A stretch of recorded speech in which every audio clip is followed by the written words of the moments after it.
Maromo Joket mwandu 14 osechako chenro masiro chenro ma kendo keto mwandu e kuonde timo ohala mag Special Economic Zones mayudore Mai Mahiu e gwenge ma Naivasha.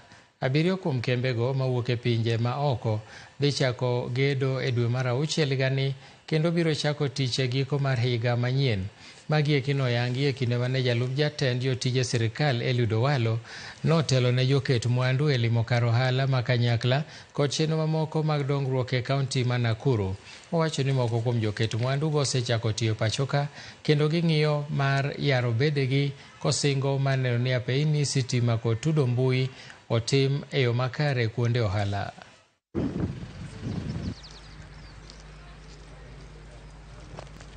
As we speak, 14 investors have already been allocated land within the Special Economic Zone. One of them has actually already set up. Among the 14 investors who have already been allocated land, we expect the creation of jobs to the tune of 2,800 jobs. At full capacity utilization levels, we expect a total of 8,000 jobs to be created. And these jobs will largely accrue, first primarily to the locals, and this will be a major source of employment to our youth.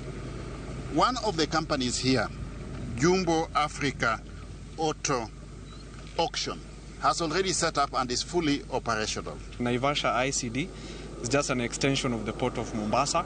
Our main aim is just bringing services closer to the customer. And we are ready, we are fully equipped with our equipment. We are going to deploy heavy security. Actually, for every unit that is here, we are going to have a security formation.